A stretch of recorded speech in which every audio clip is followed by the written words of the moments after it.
Ahí está, ya está grabando. Ok, bueno, buenas tardes. Hoy vamos a hablar de... Perdón por el ruido, eso no estaba planeado. Vamos a hablar de psoriasis. Mi nombre es Pascal Contreras, soy R3 de Medicina Interna. Como temario de esta exposición vamos a hablar de una introducción.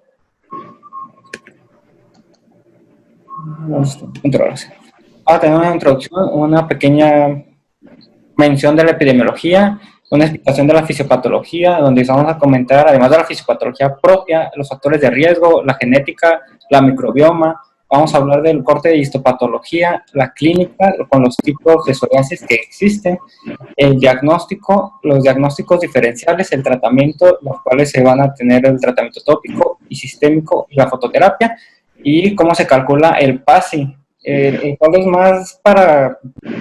más educativos que aplicables a la clínica, pero pues es importante o me pareció relevante.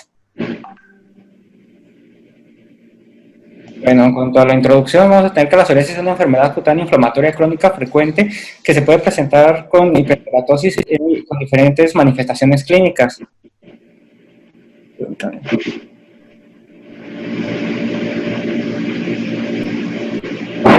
La psoriasis crónica en placa es el subtipo más común de la psoriasis. Se caracteriza por una placa eritematosa bien delimitada con escamas gruesas y superpuestas, y también se han identificado con un trastorno inflamatorio crónico multisistémico asociado con múltiples comorbilidades.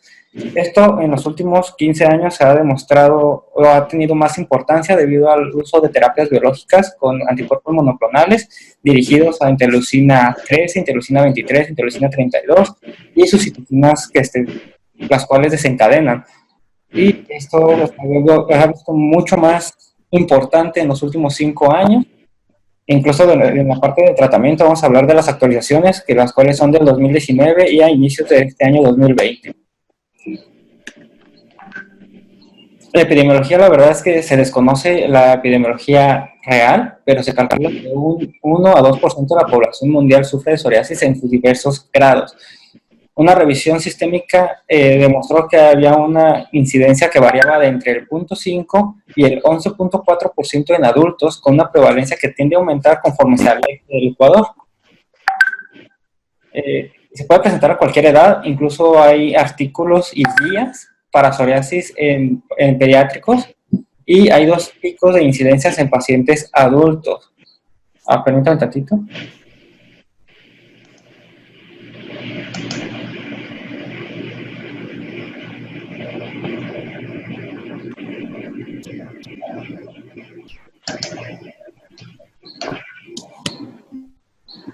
Déjenme, me agrego al papá de Bill.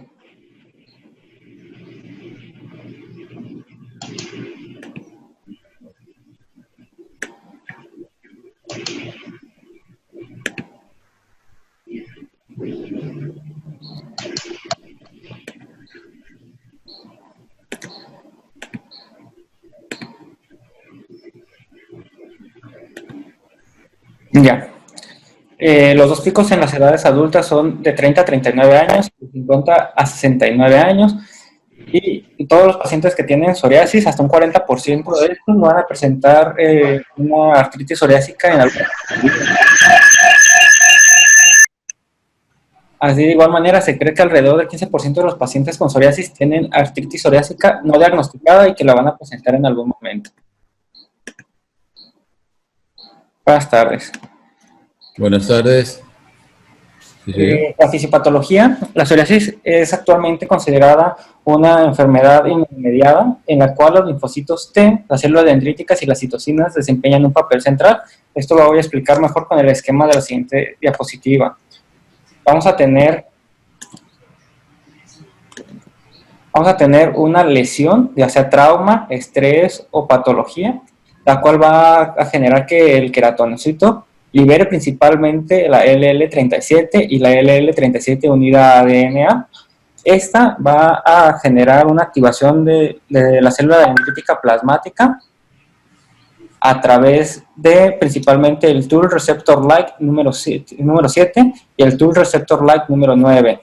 Estos van a generar una activación del factor de necrosis tumoral tipo 1 el cual incluye el alfa y el beta. El alfa principalmente va a activar la célula dendrítica melítica, la cual va a generar a través de del TNF-alfa, interleucina 12 y interleucina 1-beta, activación de las células T, CD4, CD8 y TH17, las cuales a su vez van a generar una cascada con liberación de interleucina 17, 22, 21, 6, factor de necrosis tumoral gamma y alfa. Y estos van a generar que otras células proliferen, principalmente los queratonocitos y las células de la barrera de la función endotelial. Y el otro tipo de factor de necrosis tumoral va a generar un aumento o liberación de la interleucina 23, la cual de forma directa puede activar al macrófago y activar a la célula TCD8 y de igual manera desencadenar esta cascada. No sé si aquí haya alguna duda.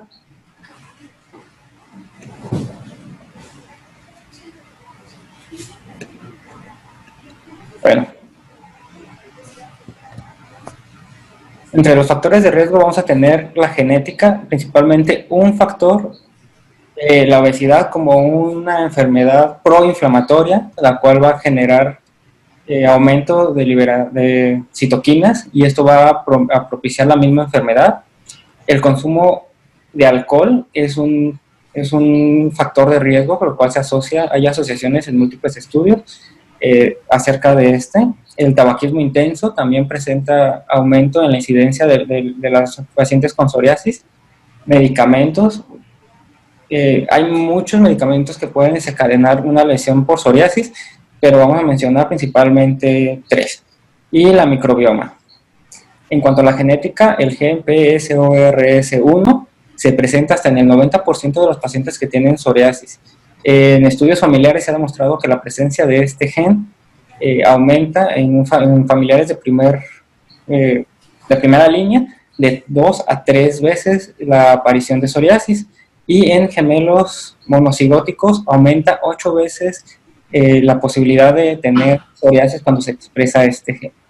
El HLA-CW6 tiene una fuerte asociación con la psoriasis butata, que es uno de los subtipos de psoriasis que vamos a comentar, y el HLA-B17 tiene una asociación muy alta con la psoriasis y la artritis psoriásica, la cual es una presentación más grave de la psoriasis. Otros factores genéticos que se presentan, tenemos genes relacionados con la interleucina 27, los genes relacionados con interleucina 12 y 23, como ya comentamos, son interleucinas que se ven afectadas directamente en la fisiopatología. Y también tenemos otros genes como el PSORS2 y 3, los cuales se presentan hasta en un 15-25% de los pacientes que tienen psoriasis. En cuanto a los medicamentos, los principales medicamentos que generan lesiones psoriásicas son el uso de litio, los beta bloqueadores, los antimalarios y medicamentos que se utilizan para también para la psoriasis, o sea, hay inhibidores como el infliximab, adalimumab, vitamin-C, que presentan lesiones psoriásicas al uso. También el retiro inadecuado de glucocorticoides también puede generar lesiones psoriásicas, y hay muchos otros medicamentos. Aquí dejo la tabla para el que la quiera revisar, los medicamentos que se presentan más comúnmente con lesiones psoriásicas. El microbioma también está muy estudiado y está muy reportado que parte de ellos, de las bacterias, el microbioma no solamente es la microbiota, la microbioma es la carga genética que transpone la presencia de bacterias, parásitos, protozoos, virus y todo microorganismo que esté de forma parasitaria o simbiótica dentro del organismo. Estos llegan a ser hasta 2 kilos de nuestro peso corporal, y pues se tiene muy importante relación.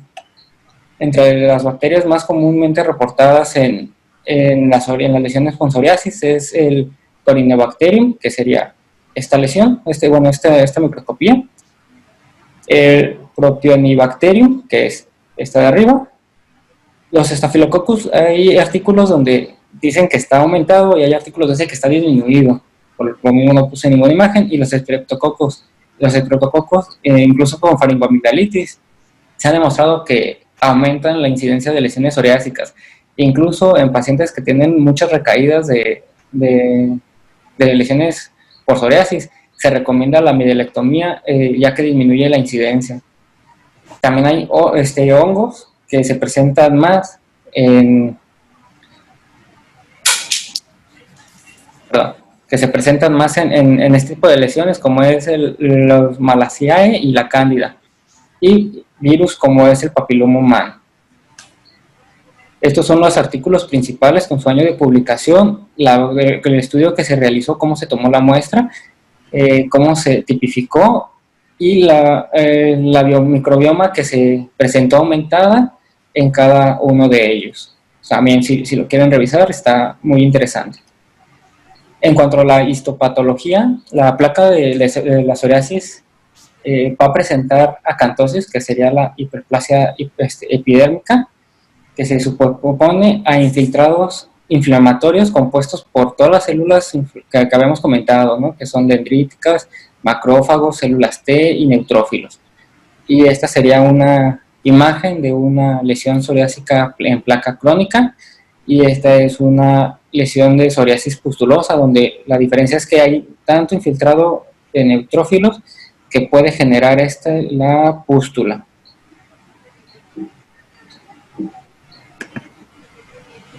En cuanto a la clínica, son lesiones eritroescamativas poco pruriginosas de diferentes tamaños, que pueden ser desde pequeñas pápulas hasta grandes placas, y suele haber una escama espesa plateada que puede ser asintomática o sintomática. Y su localización de la placa crónica de psoriasis es codos, rodillas y cuero cabelludo, pero esto va a depender mucho del subtipo de la lesión. La lesión elemental de la placa crónica de psoriasis es una capa escamosa blanquecina superficial sin brillo, con escamas pequeñas, finas y fosforáceas o gruesas y adheridas, que adoptan casos extremos de aspecto de costra. Estos pueden cubrir parcial o totalmente la placa eritematosa y pueden verse en la periferia, que es eritematosa. El raspado de la lesión va a generar lo que es el signo de gota de cera, que es con el resultado del desprendimiento, sale un líquido amarillento. O puede presentarse cuando hay un desprendimiento superficial de las escamas, se puede presentar el signo de rosa sangrante, que es que se quita la escama gris y la capa eritematosa queda con puntos de sangrado pequeños. También es importante recordar que pues, el color puede variar en cuanto a la intensidad, y que puede estar rodeada por un halo blanco que se llama anillo de Voronov. Las lesiones pueden tener remisión, pero no se curan. La remisión comienza cuando la placa se vuelve pálida y empieza a desaparecer. Es posible encontrar, después de que ya desapareció, una hipo o hiperpigmentación secundaria a un proceso inflamatorio. Y tenemos signos clásicos, pero no son diagnósticos.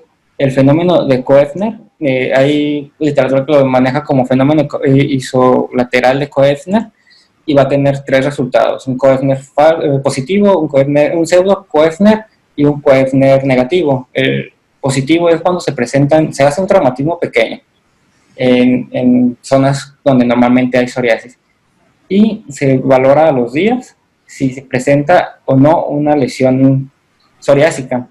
El pseudo Koeffner es cuando se presenta, pero que no es propio de la enfermedad, porque hay otras enfermedades en la piel que pueden presentarlo, como es la pitiriasis de la piel. Y el signo de Auspitz, que es cuando se retira parte de la escama y se observa la placa eritematosa por debajo. Recordar, no son diagnósticos ni excluyen el diagnóstico. Y vamos a hablar de los subtipos de psoriasis. Vamos a hablar de la crónica, la gutata, la pustulosa, la eritrodérmica, la ungueal y la palmoplantar. Perdón. La psoriasis crónica en placas va a presentarse como la más común, dependiendo de dónde se lea, se presenta entre un 60 y un 90% de las personas que presentan psoriasis. Suelen ser simétricas. Puede presentarse en cuero cabelludo, en codos extensores, en rodillas o hendidura glútea. Puede variar de zonas muy delimitadas, como son los codos, las extensiones, y puede también ser muy extensas hasta llegar a formas generalizadas. Normalmente las placas son bien delimitadas, son lisas y brillantes y con escasas o ausentes mínimas escamas.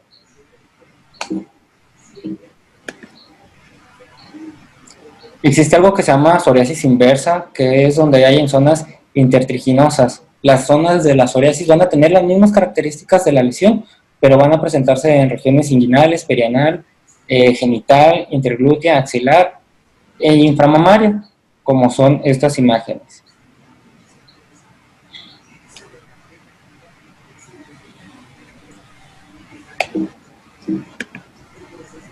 La psoriasis gutata normalmente tiene una aparición brusca, se asocia a infecciones con, como ya habíamos comentado, la faringitis estreptocócica. Se va a presentar con un diámetro pequeño, de aproximadamente 1 centímetro, con forma de gotas, que se presentan normalmente en tronco y a veces en extremidades, y va a tener las mismas características. La psoriasis pustulosa es una forma de psoriasis que puede presentar complicaciones que pueden poner en riesgo la vida. La más grave es la de von Zumbusch. Tiene un inicio agudo con eritema generalizado, descamación y láminas pustulosas superficiales. Estas normalmente se presentan con malestar general, fiebre, diarrea, leucocitosis e hipocalemia. Y pueden presentarse con algunas de las asociaciones a la psoriasis, como son anomalías renales, con glomerulopatías, hepáticas en la vía hepatobiliar principalmente, respiratorias, sepsis y sus complicaciones potenciales. Las causas pueden ser un embarazo, donde pues, se ha reportado un aumento de herpetiforme, se puede presentar en una infección grave, o, como habíamos comentado antes, con la retirada de glucocorticoides orales de forma inadecuada. Las psoriasis eritrodérmicas son poco comunes, puede ser crónica o aguda y se presenta normalmente de forma generalizada, y tiene un alto riesgo debido a que se pierde la barrera de la protección de la piel. Se predispone a infecciones que normalmente llegan a sepsis, y puede haber, igual como si fuera una quemadura, puede haber pérdida de líquidos y anomalías electrolíticas.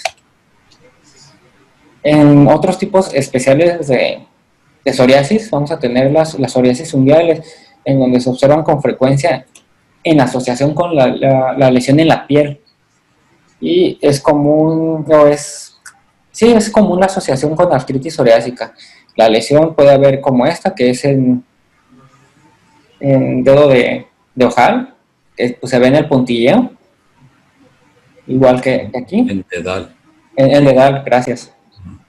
O estas que son igual una hiperkeratosis de la uña, con lesiones en la inserción de la uña. Ese ya hay distrofia unguial total, ¿no? En ese. Hay una distrofia unguial total ya por la misma psoriasis.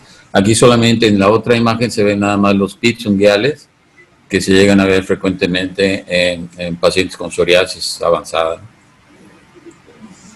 Gracias. Y bueno, tenemos este signo, que es el signo de la gota de aceite, que se ve claramente aquí y acá, que es el cambio de la coloración en el lecho unguial de la uña afectada. Tenemos la psoriasis palmoplantar, las cuales se presentan como placas hiperqueratósicas eritematosas que pueden tener fisuras asociadas, y estas suelen ser dolorosas, aunque no necesariamente, pero sí suelen ser dolorosas. Casi siempre son dolorosas porque la piel, de por sí la planta es una piel gruesa, y al caminar, esa piel, al hacer la flexión, flexo-extensión, se abren y se hacen fisuras grandes, y es muy doloroso para el paciente, ¿no? Ahí en esas imágenes se alcanzan a ver algunas partes donde se pueden formar las fisuras. De hecho, son fisuras, exactamente, todas esas son fisuras que se pueden hacer, se pueden infectar y complicar más el cuadro, ¿no? En cuanto a los trastornos asociados, vamos a tener múltiples trastornos asociados a las enfermedades psoriásicas, como la artritis psoriásica, las espondiloartropatías, las enfermedades oculares con blefaritis, conjuntivitis, cerebritis, lesiones corneales, uveitis anterior, riesgos cardiovasculares, los cuales se ven aumentados al presentar pacientes con psoriasis. La obesidad también puede ser un trastorno asociado debido a que aumenta los factores de inflamación, la hipertensión arterial sistémica. Y otras lesiones en psoriasis que se han descrito más recientemente que tienen una asociación, por ejemplo en pulmón, la neumopatía intersticial, psoriasis pustulosa generalizada y eritrodérmica. También hay lesiones en la vía hepatobiliar, como la colingitis neurofílica y la colestasis biológica inexplicada, y las enfermedades renales, como hemos comentado, las glomerulopatías por depósitos mesangiales de IgA, la glomerulosclerosis y la nefropatía amiloide. Son lesiones que se han descrito en pacientes con psoriasis al evolucionar, ¿no?, de los años. Dentro de las complicaciones vamos a tener que el 27% de los pacientes van a presentar una sobreinfección por onicomicosis citoplantar o por una infección por estafilococos o cándida. También puede presentar eczematización, la cual se vincula a un factor alérgico por contacto y se puede, es en estos pacientes cuando está indicado hacer pruebas epicutáneas para descartar cuál es el agente que está generando esta complicación. Y pues hay una relación con una degeneración de cáncer cutáneo, principalmente está descrita en pacientes que tienen fototerapia de tipo PUA, los pacientes que han utilizado este tipo de biológicos e incluso con pacientes que se ha utilizado metrotexato. En la historia y en el diagnóstico vamos a tener que iniciar de forma básica como todo padecimiento. Vamos a empezar por una historia clínica, vamos a destacar los antecedentes heredofamiliares que ya hemos comentado, la exposición a medicamentos, que en ningún artículo vi que dijera una duración exacta, pero sí mencionaban principalmente los tres que habíamos comentado: betabloqueadores, antipalúdicos, litio, son los principales asociados. El examen físico, igual, de cabello a pies, destacando que hay lesiones más típicas de ciertos tipos de psoriasis que de otras enfermedades con diagnóstico diferencial. En cuanto a la biopsia de piel, no es necesaria generalmente y de hecho no hay una indicación propia, solamente para descartar otros diagnósticos diferenciales. Se han descrito dos métodos principales, que es la biopsia por punción de 4 milímetros en zonas de piel afectada y biopsia por raspado a través de la dermis media. Esta es la tinción más recomendada para realizar en estas biopsias, es la PASD, que vamos a comentar brevemente. Esta es una tinción en dos pasos. Primero se realiza se pone un químico que va a generar una conexión covalente y posteriormente sobre esa reacción se va a teñir, ¿no? Esto va a hacer que se puedan ver los grupos de carbonos de un color distinto al color de la base. Aquí está la explicación más fina por si les gusta revisarlo. Aquí está lo que vamos a buscar que tiene carbohidratos y macromoléculas con abundancia de carbohidratos y se utiliza para detectar glucógenos en células. Esto puede ser por el moco, células, tejidos y algunas fibras reticulares. Es útil para descartar principalmente tiñas, infecciones por fibrina, y se ven más o menos así, que es todo lo que se ve rosa, es lo que está teñido. Todos estos son hongos, ¿no? Esta es una tiña, esta es la que llaman plato rojo, es igual un tipo de hongo, esta es una tiña y esta es cándida. En los diagnósticos diferenciales vamos a tener múltiples enfermedades como la dermatitis seborreica, el líquen simple crónico, la dermatitis atópica, el eczema nodular, infecciones micóticas superficiales y pitiriasis rosadas de Gilbert. No sé si quieran que toque un poquito de ellas o si lo sigo.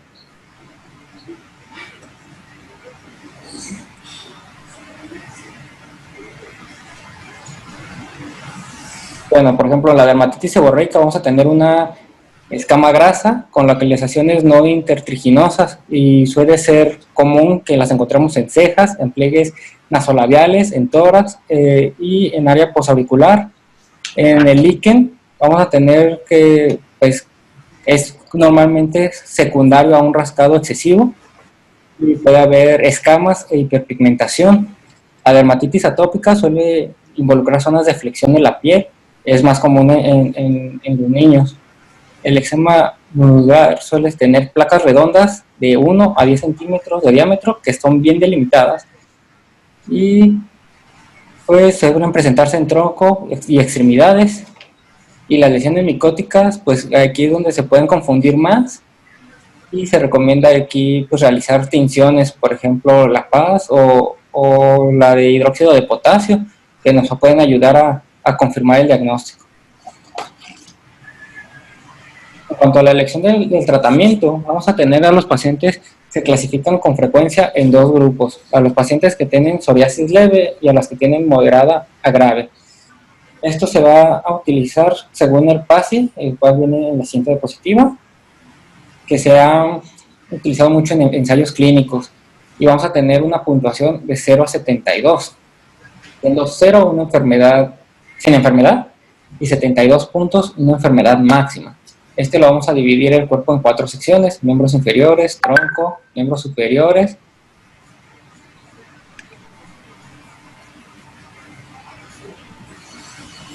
Un momento.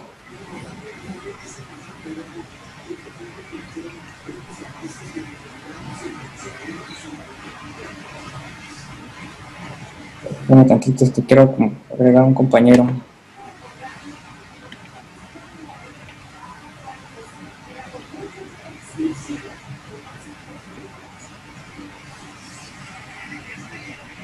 Ok, y cabeza. También los dedos de la mano van a ser aproximadamente 1%. Y por cada sección se estima el porcentaje del área y de la piel implicada y después se transforma en una graduación del 0 al 6, así como viene aquí ejemplificado. Y posteriormente vamos a tener la severidad en 4 parámetros, en donde ninguno sea 0 puntos, picor 1 punto, eritema 2 puntos, descamación 3 puntos e induración 4 puntos. Y esto se va a calcular con una multiplicación, ¿no? O sea, vamos a multiplicar la sección y luego el peso de la sección que respecta, por ejemplo, punto 1 para la cabeza, punto 2 para los brazos, punto 3 para el cuerpo y punto 4 para las piernas. Y eso se va a multiplicar y pues nos va a dar un porcentaje. En cuanto a los tratamientos, vamos a tener estos medicamentos. Son los medicamentos con su mecanismo de acción y su forma que se puede aplicar, ya sea oral, subcutánea, y en dónde se pueden encontrar. Y vamos a hablar un poquito de ellos. La psoriasis leve se puede tratar de forma tópica. Los medicamentos tópicos no se recomiendan para lesiones muy extensas, debido a uno, a la incomodidad, y dos, a que pues hay poco apego.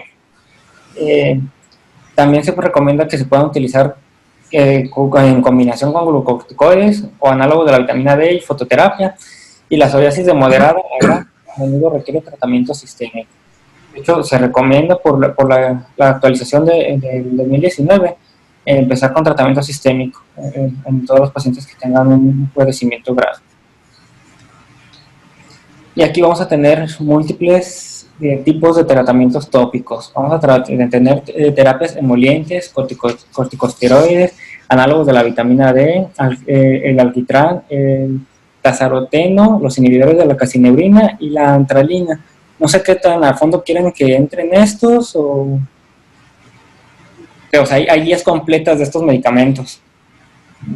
Yo creo que no, ahorita por lo pronto no tiene mucho caso. Lo que sí es importante es acerca de los esteroides. La psoriasis es una dermatosis en donde los esteroides, entre menos los usemos, es mejor. Siempre me gustaría que recordaran eso, porque los esteroides podemos utilizarlos más que nada en la psoriasis, pero en la psoriasis inversa. Cuando están afectados lo que son los pliegues, ahí es donde sí podemos utilizar y por periodos muy cortos. En cuanto a la psoriasis, donde ya tenemos placas grandes, porque hay, como dijimos, la psoriasis en gotas, en pequeñas placas y en grandes placas. Cuando tenemos una psoriasis en pequeñas placas o en grandes placas, pero con una superficie corporal afectada menor del 30%, por ejemplo, podemos utilizar, sí, medicamentos tópicos como son el alquitrán de hulla, que se utilizó mucho al 3 al 4%. Los emolientes, esos son elementales en el tratamiento para la psoriasis. Todo lo que son los lubricantes son esenciales. Eso necesitamos estar aplicando constantemente. A los pacientes necesitamos decirles que lo apliquen varias veces al día, y varias veces al día son más de 10 veces al día. Entre más lo apliquemos, le va a ir mejor al paciente. Y que ellos sigan usando lo que son los emolientes, porque eso es lo que les va a ayudar más que nada a ellos. Los análogos de la vitamina D es algo que sí se ha utilizado y mucho y con muy buenos resultados.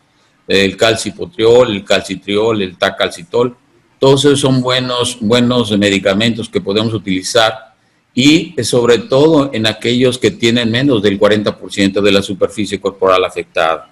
Porque a la larga también, si estamos utilizando constantemente los análogos de la vitamina D, se puede ir causando también otras alteraciones, y lo que hay que hacer es evitar lo más que se pueda hacer el daño a los pacientes. El tazaroteno, yo no tengo mucha experiencia con él, pero sí con la cuestión de emolientes, alquitrán de hulla, la vaselina salicilada, es otra de las fórmulas que utilizamos mucho en el tratamiento de la psoriasis, y con buenos resultados, esos con ácido salicílico al 3%, que nos ayuda mucho con esto. La antralina es uno de los medicamentos que también nos da buenos resultados. El problema es que ya no lo encontramos mucho en el mercado, y es un medicamento que utilizábamos bien, era fácil para el paciente porque lo utilizaban unos 20 o 30 minutos antes del baño, se lo dejaban, y con eso ya les hacía el efecto que queríamos para las 24 horas, ¿no? Entonces, sí es algo de lo que podemos utilizar ahí con estos. Pero lo que les quiero recalcar mucho es que no utilicen los esteroides para el manejo de psoriasis, en una psoriasis donde es en una piel en general. Pero los podemos utilizar solamente en lo que son pliegues de flexión, como axilas, como regiones inguinales, como mencionaste hace rato, ¿no? Y eso sería lo más importante, que yo considero que no tenemos que echar en bolsa rota esto, porque los esteroides sí nos complican mucho la existencia, porque los manejan en psoriasis en general, y luego eso nos puede llevar hasta un problema de una eritrodermia, y esos pacientes ya son más complicados y tenemos que internarlos y todo esto. Entonces, lo mejor es evitar los esteroides a toda costa, ¿no? Por favor. Gracias. Y bueno, aquí tenemos una tabla tomada del UpToDate, donde habla de los corticosteroides en familias y grupos de potencia. Los más estudiados para psoriasis son los de familia 1, los cuales se pueden retirar los 3-4 días según recomendaciones. Y los tipos 3, que son los que se pueden utilizar hasta por 3-4 semanas. Es la duración que se ha utilizado y de aplicación. En México hay muchos artículos donde hablan de los tipos de presentaciones y de las presentaciones que se pueden hacer como fórmulas magistrales. Casi todas vienen igualmente con la familia 1. En cuanto a los tratamientos sistémicos, se utilizan para pacientes que tengan más del 5% de afectación de la superficie corporal o con enfermedades menos extensas pero que sean debilitantes. Entonces, para estos pacientes sí vamos a empezar con un tratamiento sistémico. Entre los tratamientos inmunomoduladores no biológicos, al metrotexate como el más descrito en la literatura, se recomienda utilizar de igual forma que se utiliza con la artritis reumatoide. Misma dosis inicial, misma dosis tope, mismas días de administración. La ciclosporina está descrita como no superior al metrotexate, pero no inferior, y pues está muy bien recomendada. De hecho, son los medicamentos más descritos en la literatura. En cuanto a los agentes biológicos, aquí estos son los que más se ha visto desarrollados en los últimos 5 años, y vamos a tener muchísimos medicamentos de estas familias. Las familias principales son los inhibidores de la TNF-alfa, los inhibidores de la vía interleucina 17, los inhibidores de la interleucina 23 relacionada, como es la interleucina 32, bueno, los que comentamos hace un momento en la fisiopatología. Igual aquí hay mucho que hablar, es una guía de 60 páginas, no sé qué tanto quisieran que abordáramos o qué tanto como internistas nosotros deberíamos conocer estas prácticas. Claro, aquí creo que lo más importante es que, por ejemplo, en el caso de los pacientes que ya meritan un tratamiento sistémico, como es el metotrexate, pues ahí ya saben que lo que tenemos que estar siempre pendientes es de las pruebas de funcionamiento hepático por el uso del metotrexate. Entonces, estos tenemos que estarlos vigilando constantemente para que no haya problemas pues con el hígado. La citretina en lo particular yo casi no la utilizo, pero la ciclosporina sí la he llegado a utilizar en algunas ocasiones. Sin embargo, la ciclosporina se usa de 2.5 a 5 miligramos por kilogramo de peso por día, y este medicamento lo tenemos que utilizar sí en pacientes con aquellos que no se puede utilizar el metotrexate, pero lo que yo he visto en lo particular es que la ciclosporina, cuando la utilizamos, es un medicamento que nos ayuda mucho a mejorar la situación del paciente, pero en cuanto dejamos de darle la ciclosporina, la recaída es rápida, muy rápida. Con el metotrexate no se ve eso. Con el metotrexate continúa la mejoría y podemos ir disminuyendo la dosis del medicamento y el paciente va a estar bien, ¿no? Pero con la ciclosporina, en cuanto suspendamos el medicamento, va otra vez a presentar todo lo que tenía anteriormente el paciente. Por eso casi no la utilizo tampoco. El apremilast, ese ni lo tenemos por aquí, así es que ese ni lo tomo en cuenta mucho, perdón, pero eso no los utilizamos. En cuanto a los agentes biológicos, pues sí, tenemos los agentes biológicos como el infliximab, como es el adalimumab, como es el etanercept, que tenemos muy buenos resultados con estos. Se han utilizado por mucho tiempo y con una mejoría de los pacientes casi espectacular. En cuanto empezamos a utilizar los medicamentos estos, la mejoría del paciente se ve rápidamente, el paciente se siente mejor y su estado de ánimo también. Hay que tomar en cuenta mucho el estado de ánimo de estos pacientes porque se vienen abajo con el problema que tienen. Me tocó que me platicara un dermatólogo español que él tenía un paciente que tenía una superficie corporal afectada muy importante y entonces siempre que lo iba a ver, pues se veía cada vez más deprimido. Entonces, cuando empezaron los biológicos, ya tenía el dermatólogo español tenía un arma que le quería proponer al paciente y cuando iba a ir a consulta el paciente, llegó, le dieron el tratamiento, le dijeron, ¿sabe qué? Tenemos un tratamiento que se está ensayando y que tenemos, parece que muy buena respuesta con él.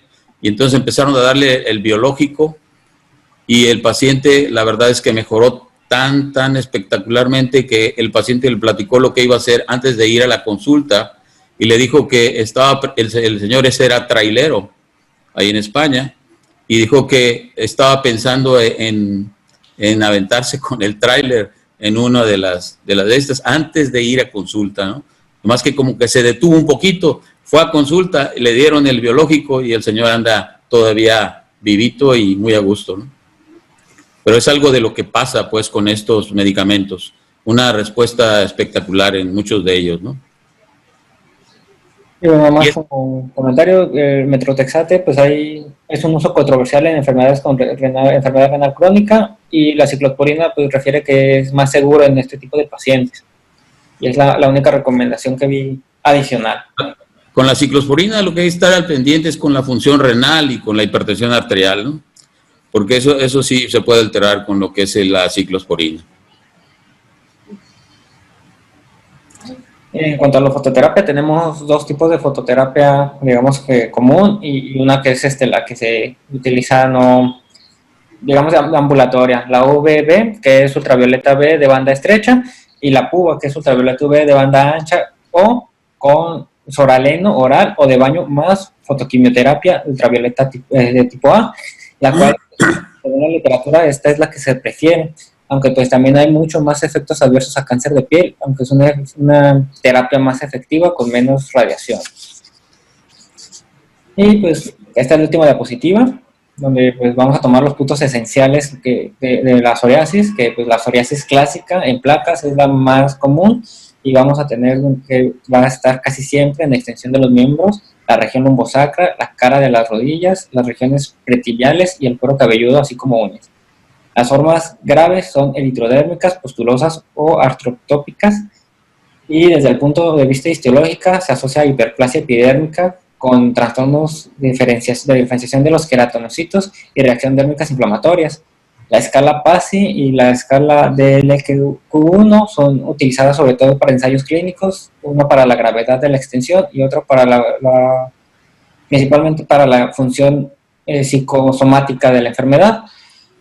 Los tratamientos tópicos se pueden utilizar solos o asociados entre sí, por ejemplo, los emolientes con corticosteroides o los emolientes con análogos de la vitamina D, y principalmente para personas que tengan lesiones poco extensas. Y también se pueden utilizar, por ejemplo, para las lesiones en cuero cabelludo hay diferentes modos, ¿no? Hay shampoos, hay espumas, hay sprays, hay geles, no tanto cremas o emolientes. Y los tratamientos sistémicos se indican en los tratamientos locales cuando estos generan debilidad o trastornos funcionales o en enfermedades que repercuten en la calidad de vida. También recordar, como comentario, los biológicos, pues ya nos comentó el doctor Barceló la clase pasada, no olvidar que estos pacientes tienen riesgo de enfermedades oportunistas como tuberculosis, como herpes zóster. Y eso sería todo por mi parte. Ok. Aquí está la bibliografía por si quieren pues, consultarlo. No sé si hay preguntas. Pues yo. Bueno, primero que nada, me gustó tu presentación. Sinceramente la hiciste muy bonita, muy didáctica. Ahorita yo como R3 de dermatólogo joven, sinceramente vemos la psoriasis un poquito diferente con respecto a dermatólogos más tradicionales. Le digo por mi papá que es dermatólogo, a él le encanta utilizar la helioterapia. Es muy bueno utilizando soraleno y los expone al sol a dosis poco a poco crecientes y sinceramente los limpia bastante bien, que incluso a la vuelta de 5 o 6 meses están realmente de lujo. Acá en el dermatológico he estado por 6 meses en pubaterapia y la pubaterapia también tiene unos resultados espectaculares. Lo único malo es de que hay que estarlos analizando y los equipos sinceramente son bastante caros. También tienen un muy buen efecto. Pero siempre ustedes en la parte de medicina interna me gustaría que también estén buscando la artropatía psoriásica, siempre estén preguntándoles por dolor, porque la enfermedad psoriásica, híjole, es un rollo. A veces tienen un montón de dolor en las rodillas y el metotrexate no solamente no les funciona a todos, a algunos los hace sangrar. Ya sería bueno utilizar algún tipo de biológicos como el ustekinumab, que funciona súper bien, el adalimumab, que también funciona muy bien, pero antes que los utilicemos, siempre tenemos que estar seguros de que no tenga una tuberculosis latente, siempre lo tenemos que estar revisando. Entonces, siempre ténganlo en mente. Ahora, tanto la puba como el metotrexate tienen dosis topes, se las tienen que saber, e incluso cuando nosotros les damos puba a los pacientes, iniciamos con dosis pequeñas, porque una vez, me acuerdo que dejamos a una R1 en la pubaterapia, y inició con dosis tope luego con un paciente y me ampollé al paciente por completo y fue un rollo, fue bastante difícil alivianarlos. Entonces siempre inician con dosis de máximo el 50%, luego tienen que irlas subiendo. Aquí en México, como somos pobres, todos tenemos el sol al alcance de la mano. Entonces los podemos hacer que se expongan al sol. Yo siempre les digo que lo que aguanten de una canción, los 5 minutos de una canción de un lado, otra canción del otro lado, y vamos a irla aumentando poquito a poquito. Así a los pacientes se les hace cada vez más llevadero. Ahora, sí suele empeorar esto en invierno, en especial allá en el norte, donde se hace frío, que la gente se empieza a cubrir más. Se nota que entre más se cubre, más salen placas de psoriasis. Entonces, hay que recomendarles a todos que se vayan a la playa, para que sean más felices incluso. Revisen a estos pacientes también que tengan una buena dieta y que hagan ejercicio, porque también se ha visto de que tienen placas de ateromas en las carótidas mucho más grandes que las demás personas, y pues hay que cuidarlos de los infartos, que es de lo que se mueren estos pacientes. Entonces, siempre tienen que recordar que salud, a final de cuentas, es belleza. Cuando nosotros encontramos la salud, encontramos la belleza. En el caso de los esteroides, híjole, aquí yo sí hasta cierto punto suelo abusar un poco de ellos, pero porque los estoy vigilando más o menos seguido cuando utilizo los esteroides. Como siempre les he dicho, no los utilicen por más de 15 días, por favor, porque el punto cuando los utilizan durante más de 15 días, incluso los utilizan por meses, sí llegan los pacientes eritrodérmicos y es un cohete quitárselos, uno batalla muchísimo. En los pacientes con eritrodermia, sí tienen que hacer biopsias para descartar una psoriasis. Ahora, tienen que ver, la psoriasis invertida a veces es un reto diagnóstico que uno batalla muchísimo, en especial en los niños, para hacer el diagnóstico, porque hay un montón de enfermedades que se pueden parecer, hasta una dermatitis seborreica, como bien lo dijiste. Entonces, ahí es donde muchos de nosotros como dermatólogos jóvenes la regamos porque utilizamos los esteroides por la dermatitis seborreica, que según nosotros creemos que es una dermatitis seborreica, y lo suspendemos rápido y llega la reacción de rebote y otra vez empieza la psoriasis. El fenómeno de Koebner, ese sí suele ser más o menos clásico. Me encantó que pusiste el anillo acrómico alrededor de las lesiones cuando se están curando. Hacía mucho que no lo tenía en mente, pero sí, es muy evidente. La VB y la VA funcionan porque dañan el ADN de las células que están tanto en la epidermis como en la dermis superficial. Más allá de ello, no nos va a funcionar. Por eso también lo tienen que tener en cuenta para algunas enfermedades como la micosis fungoide, que también puede producir una eritrodermia. Pero como bien lo dijo el maestro, tienen que revisar siempre el hígado de sus pacientes y que no tengan una tuberculosis latente. Muy bonita tu revisión. Espero que hayan visto el artículo que les mandé de los medicamentos de tratamiento de psoriasis. Sí lo pusiste al final. Ese está sinceramente bastante bueno, pero a veces que no funciona una, tenemos que brincar alguna otra. Y estos pacientes siempre les tenemos que recalcar que es de control y no de curación. Aunque un libro español, por cierto, de Océano, dice que en el 5 al 20% aproximadamente de los pacientes suelen tener un episodio de psoriasis y se mantienen controlados durante toda la vida. Para mí eso ya sería curación, pero pues es muy difícil llevar las estadísticas así en México. Sinceramente, me gustó tu revisión. Muchas gracias. Gracias, doctor. Bueno.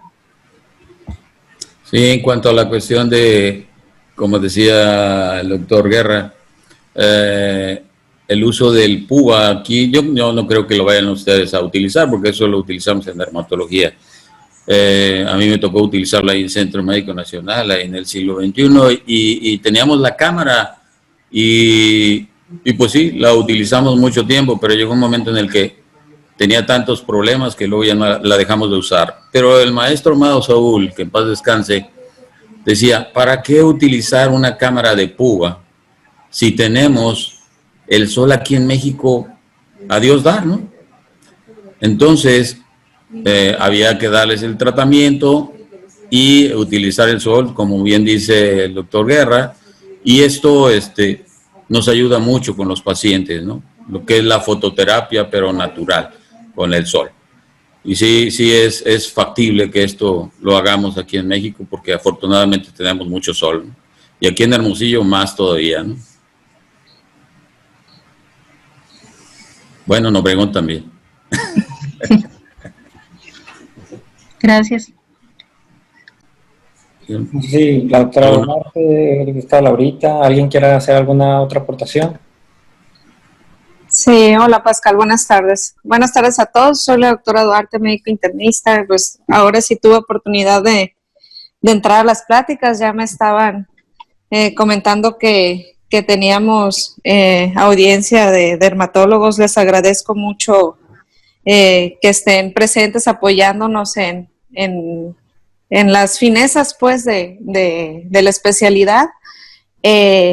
Muchas gracias, Pascal, por la participación, y pues nada más pues como conclusión pues tomar en cuenta lo que ya mencionó ahorita el doctor que residente de dermatología, de que es muy importante reconocer que la psoriasis es una enfermedad sistémica, es una enfermedad pues crónica, que hay que tener en cuenta que tiene complicaciones, y que sobre todo también que se puede manifestar como otra enfermedad, ¿no?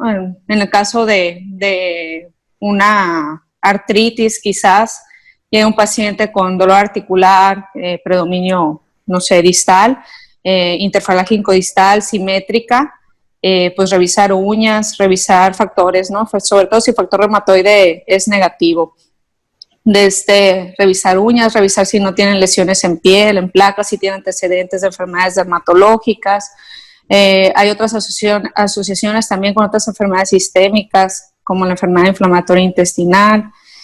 Tomar en cuenta que pues también incrementan el riesgo cardiovascular, como ya lo mencionaron estas alteraciones. Pues hay muchos artículos que mencionan aumentos de síndrome metabólico, etcétera, ¿no? Me llamó mucho la atención que mencionaste de lo de la microbiota intestinal. Pues eso pues es algo que está muy ahorita de moda, la cuestión de la inflamación o neuroinflamación, y sobre todo en asociación con otras enfermedades dermatológicas, alérgicas, etcétera, ¿no? Entonces, esto es otro tema muy aparte que apenas pues está en auge. Y sobre todo, pues lo que nos compete a nosotros pues es identificarlo, pues saber identificar estas lesiones, saber diagnosticarlas y derivarlas, ¿no? Para la propia atención. Pues si tenemos la capacidad a lo mejor de iniciarle algún antimetabolito como es el metotrexate de manera semanal y estamos adiestrados, iniciarlo. Si no, pues básicamente tomarle sus PFHs y mandarlo a dermatología, ¿no? Eso sería mi aportación. Pues muchas gracias. Gracias, doctora. Gracias, doctora. Buenas tardes. Buenas tardes, doctor. Bueno, ok, pues yo les agradezco que me hayan invitado a sus sesiones. Es un placer estar aquí con ustedes y ojalá y pueda aportar un poquito, aunque sea un poquito, de lo que tenemos nosotros y les sirva a ustedes, ¿no? Muchas gracias, doctor. Gracias a ustedes. Buenas tardes. Buenas tardes. Gracias, buenas tardes para todos. El doctor Barceló iba a comentar algo. Sí, buenas tardes. Igual el comentario, muy buena tu plática. Nada más acuérdense que es una enfermedad crónica y como toda enfermedad crónica, el tratamiento tiene que ser multidisciplinario. Y estos pacientes, como ya lo han comentado, no nada más es una sola cuestión, traen varias. Y si se asocia a artritis, viene el dolor y el dolor crónico y más la sensación. Entonces muchos de estos pacientes van a necesitar apoyo psicológico y muchas veces también psiquiátrico para poder sobrellevar la enfermedad. Como cualquier otra enfermedad crónica, pues también es soportar eso. Entonces, si tienen la oportunidad o si detectan al paciente, si ustedes lo pueden dar un tratamiento psicológico o ya con medicamento, y si no, también derivarlo, porque la psicoterapia les ayuda mucho y también cuando ya necesiten medicamento, el psiquiatra también les puede ayudar. Es como la fibromialgia, pues también, de ese tipo de enfermedades, que los pacientes muchas veces necesitan este apoyo. Gracias. Ok, la doctora Duarte quiere hacer una aportación.